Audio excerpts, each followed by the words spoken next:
Bentar ya Pak, masih loading. Nah, oke. Assalamualaikum warahmatullahi wabarakatuh. Waalaikumsalam warahmatullahi wabarakatuh.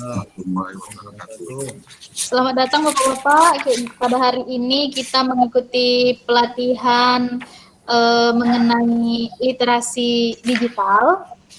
Di sini kelas saya pertama-tama akan dibuka dulu nih oleh Pak Jamal ya Pak ya.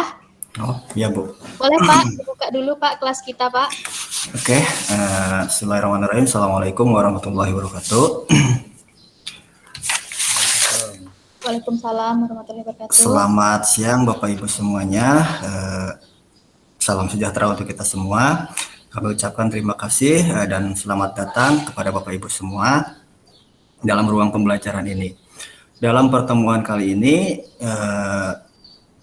kita akan membahas tentang materi literasi digital. Untuk penyampaian materi kali ini akan disampaikan sama Ibu Lia. Waktu dan tempat kami persilahkan. Boleh berdoa dulu Pak kita. Oh iya, berdoa ya. Sebelum melaksanakan aktivitas, terlebih dahulu marilah kita berdoa menurut agama dan kepercayaan masing-masing. Berdoa dimulai.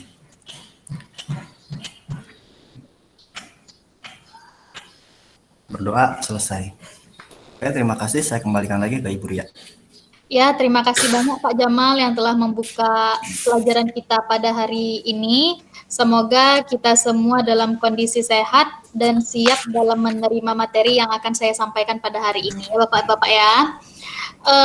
Perkenalkan dulu Pak, saya Ria Sindilinova. Saya berasal dari SMK Perbankan Riau. Tepatnya itu di Pekanbaru Riau Pak. Udah pernah Pak datang ke Riau Pak? Ada yang udah pernah? Belum. Sudah pernah. Besok sesekali Pak Jamal sama Pak Agustian datang-datang ke Riau ya Pak ya. Insya Allah. Berkunjung ke sekolah saya ke sini. Sebelum kita mulai ini ya Pak ya, saya juga mau tahu dulu Bapak dari sekolah mana saja. Jadi boleh dari Pak Marwan dulu perkenalkan diri Pak. Ya, terima kasih Ibu. Nama saya Muhammad Marwan. Saya berasal dari sekolah SMK swasta Sultan Iskandar Muda di Medan. Saya kira begitu Bu. Terima kasih. Iya, makasih banyak Pak di Medan ya Pak ya, Bapak ya. Terus Pak Agus dari mana Pak? Ya, saya Agustian Sembiring dari sekolah SMKS Pangeran Antasari. Masih satu kampus sama Pak Marwan ya, cuman belum pernah jumpa kami. Deket Pak Medannya sama Pak Marwan? Nah, saya rasa dekat. Kalau dari deket Pak. Oh gitu. Besok jumpa Pak di Medan Pak. Iya. Cocok nih. Ya. Diskusi nanti. Pak Jamal lagi lanjut Pak. Oke, perkenalkan nama saya Jamal. Saya berasal dari SMK PGRI Ciawi Tupang. Tepatnya di Kuningan, Jawa Barat. Oh gitu. Ya, berarti kita dari istilahnya ada yang dari Sumatera, ada yang dari Jawa ya Pak ya, beragam-ragam daerahnya. Jadi terima kasih Pak sudah memperkenalkan diri masing-masing. Di sini saya akan memberikan materi mengenai literasi digital. Maksud saya di sini bukan dalam hal menggurui, tapi memberikan materi-materi yang sudah saya pelajari terlebih dahulu kepada Bapak-Bapak sekalian. Saya share screen dulu ya Pak ya, apanya.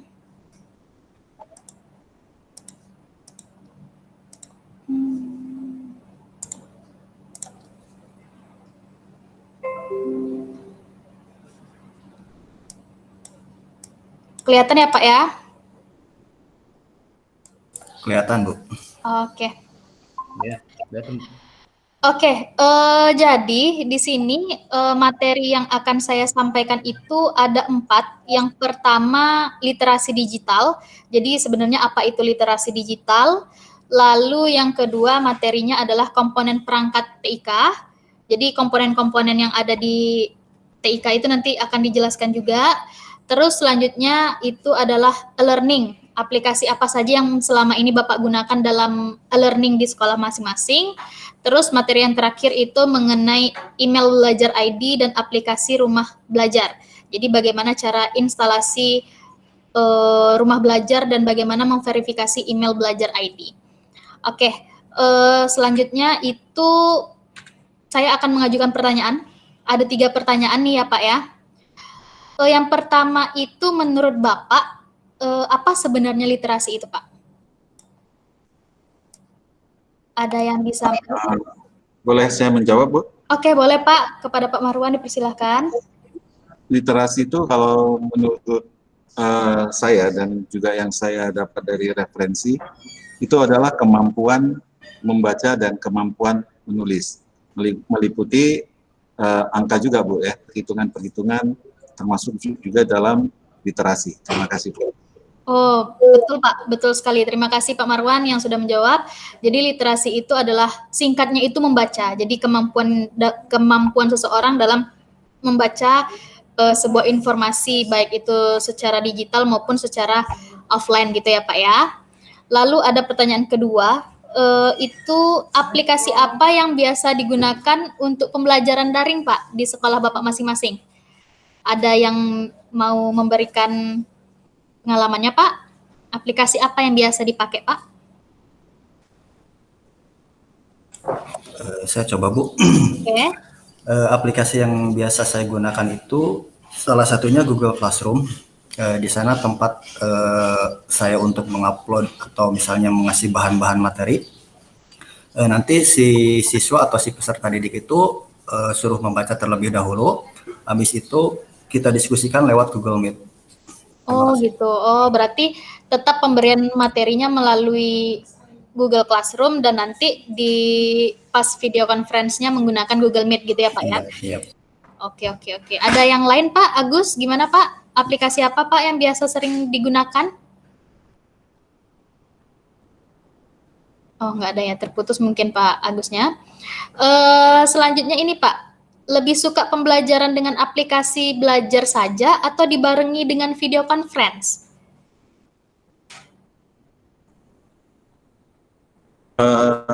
Kalau kami, Bu, di sini ini memang dibarengi biasanya dengan video conference, memakai Zoom meeting ataupun Gmeet.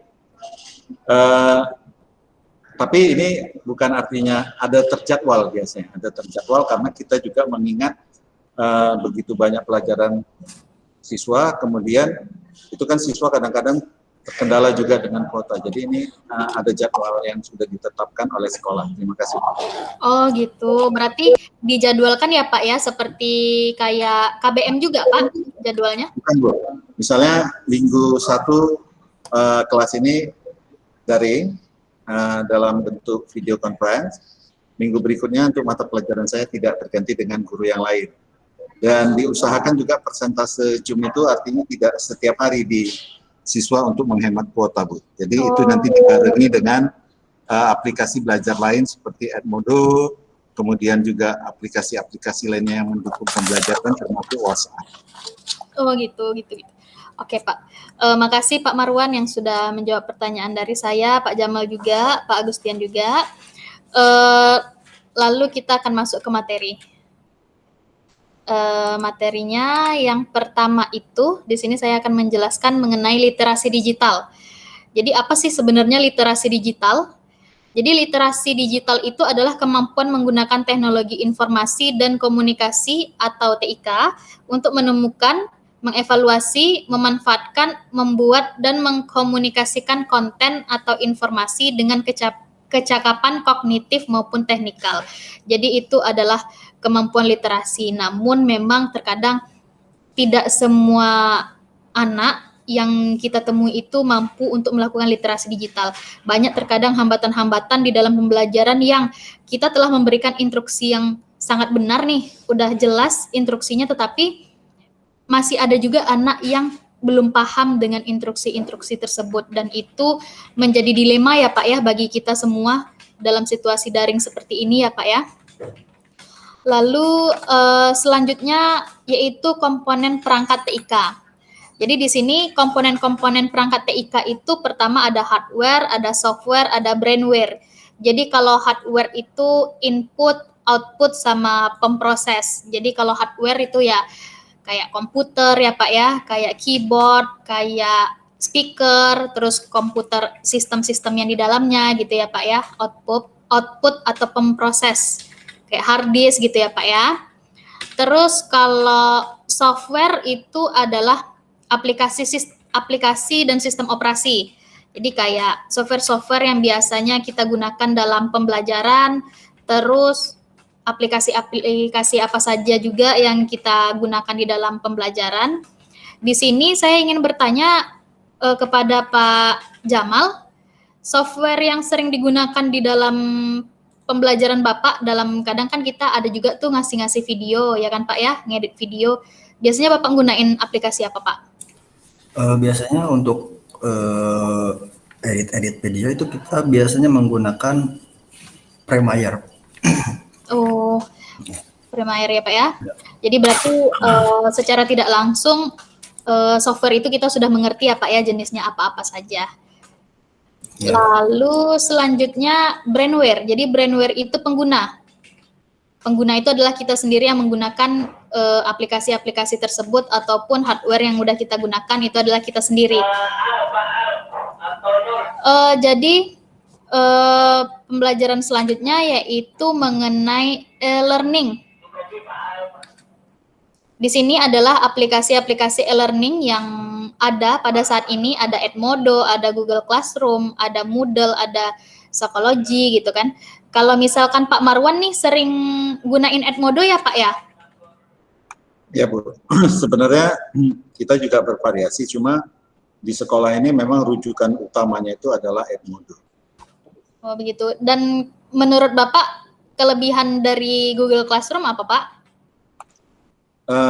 Kalau saya bandingkan, Google Classroom ini sebenarnya dia ada kekurangan juga mungkin kelebihan dia ya. Artinya dia banyak modul yang terkait. Ya. Misalnya kita bisa menggunakan Google Form, kemudian Google Sheet, Google yang lain yang artinya dia bisa berkomunikasi atau berinteraksi dengan Google Classroom dalam bentuk modul-modul. Kalau di Edmodo dia lebih terintegrasi, cuma dia juga bisa menggunakan Google Drive dan Google sebagainya dalam bentuk third party. Betul sekali Pak. Jadi memang beragam ya Pak ya aplikasi-aplikasi e-learning ini. Dan kita bisa menggunakannya mana yang cocok bagi kita ya Pak ya.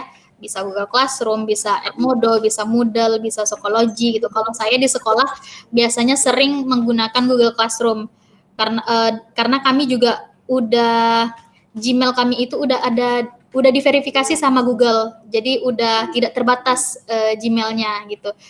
Jadi bisa gunain Google Classroom itu dengan puas-puas lah Pak gitu. Terus kalau anak-anak pengirim tugas juga udah tersimpan sama kita tanpa batas di Google Drive gitu ya Pak ya. Selanjutnya itu tentang aplikasi video conference. Di sini ada Zoom, ada Google Meet, ada Cisco Webex. Dan yang paling sering kita pakai itu biasanya Zoom ya Pak ya. Iya kan Pak Agustian? Benar Bu. Pak Agus? Ya benar Bu. Aplikasi video apa Pak yang Ya, sering Bu. Bapak gunain Pak? Selain Zoom, Google Meet juga ya Pak ya? Ya, kalau selama ini kami memang lebih mau memaksimalkan ke Google Meet aja, Bu. Oh, ke Google Meet. Oke. Iya, betul, Pak. Tergantung sekolah masing-masing ya, Pak ya.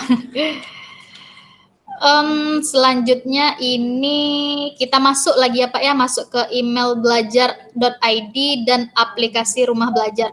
Dari penjelasan sebelumnya ada yang mau Bapak tanyakan Pak mengenai literasi atau tentang aplikasi-aplikasi e-learning? Ada Pak? Kalau cukup saya sambung lagi.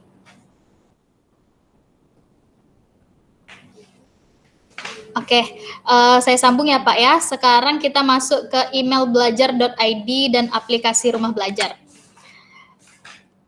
Ini yang pertama kita bahas yaitu email belajar.id.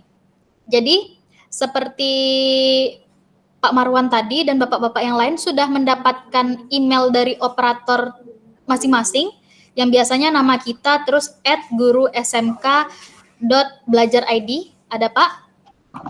Sudah Bu, tapi kami belum melakukan loginnya ini. Ini penting juga ini saya kira. Verifikasi ya Pak ya, verifikasinya. Jadi yang pertama itu yang dikasih sama operator itu biasanya passwordnya itu berantakan. Ada simbol, ada huruf besar, ada angka. Jadi itu yang mau kita ubah ke password kita masing-masing. Jadi yang pertama Bapak buka dulu halaman Gmail, terus login menggunakan email sama password yang diberikan oleh operator sekolah tadi. Jadi Bapak masukkan email Bapak masukkan password yang berantakan tadi, lalu setelah itu baru ini Pak, ada tentang ketentuan, syarat dan ketentuannya. Jadi tinggal pilih accept untuk melanjutkan.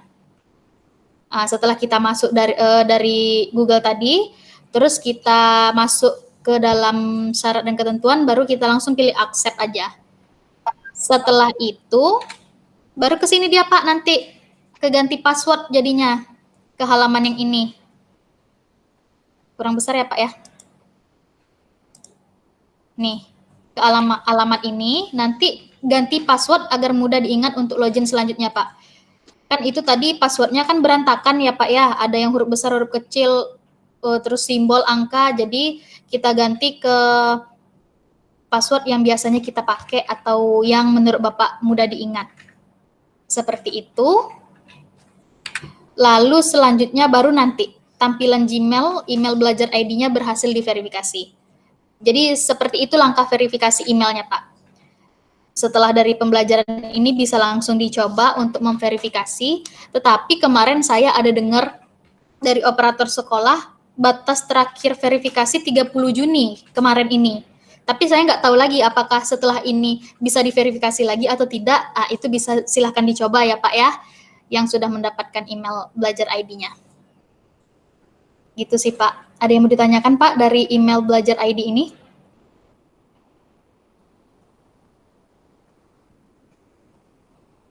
Cukup ya Pak? Cukup, okay. Saya kira tinggal kita coba ini Bu. Terima kasih informasi tanggal 30. Berarti kalau tidak bisa mungkin gara-gara faktor itu Bu ya? Iya, gara-gara faktor kemarin saya dengar memang 30 Juni terakhirnya Pak gitu. Tapi apakah sekarang udah dikasih lagi waktu atau belum itu enggak tahu saya Pak gitu. Kita lanjut ya Pak ya. Pembelajaran selanjutnya yaitu aplikasi rumah belajar. Jadi aplikasi rumah belajar ini bisa kita loginkan pakai email kita sendiri atau pakai email pribadi atau email guruku. Saya udah nyoba juga, saya loginnya pakai email guruku.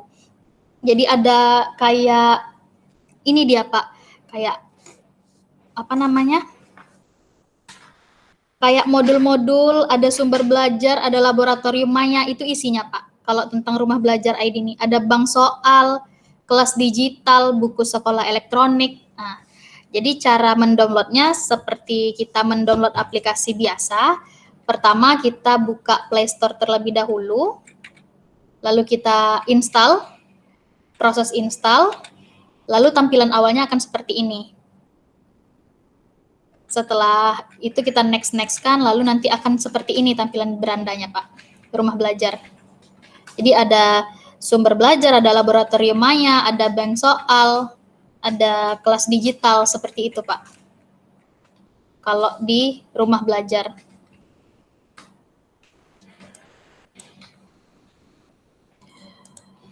Ada pertanyaan Pak? Materi hari ini cuman sampai di situ. Kalau misalkan ada yang mau ditanyakan, boleh silahkan Pak dipertanyakan.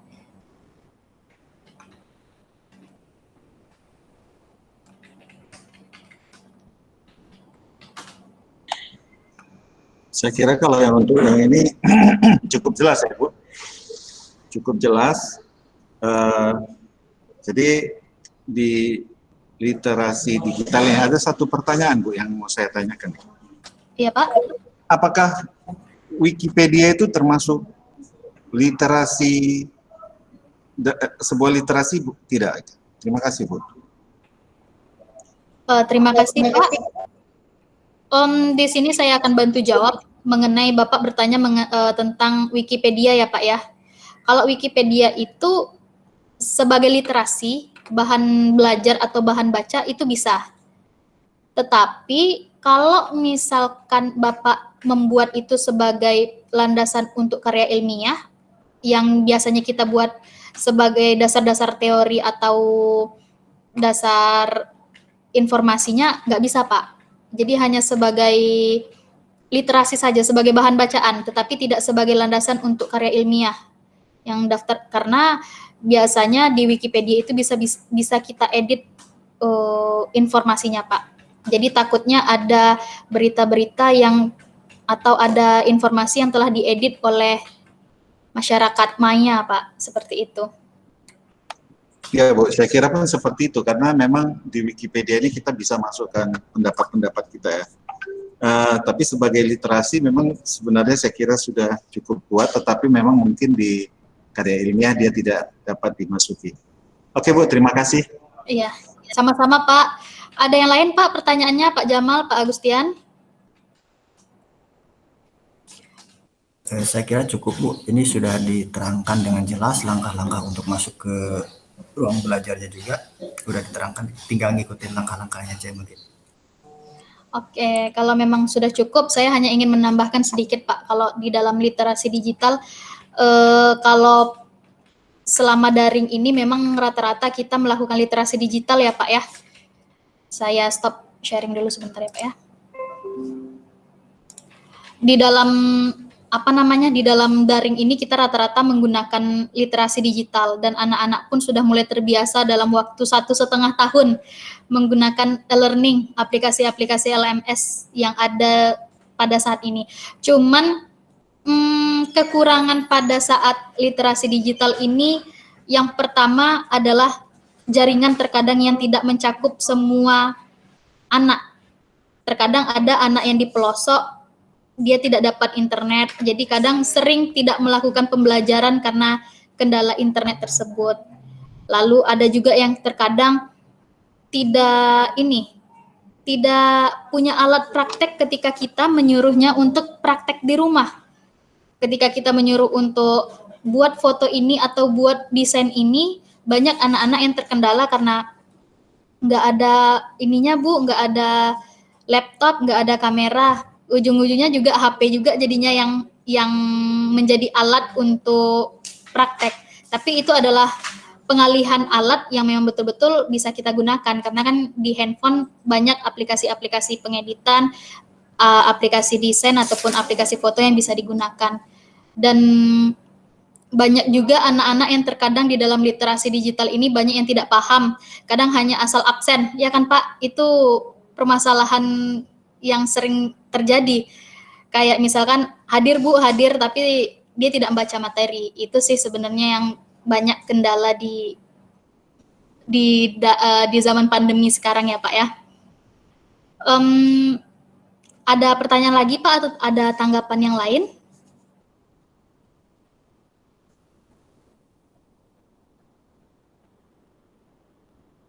Sudah cukup jelas Pak apa yang saya jelasin dari awal? Sudah cukup jelas Ibu. Oke, berarti sampai di sini pembelajaran kita hari ini. Kalau memang sudah dimengerti, alhamdulillah, karena dalam waktu yang singkat pembelajaran bisa tersampaikan dengan baik. Saya minta kembali kepada Pak Jamal untuk menutup kelas hari ini, Pak.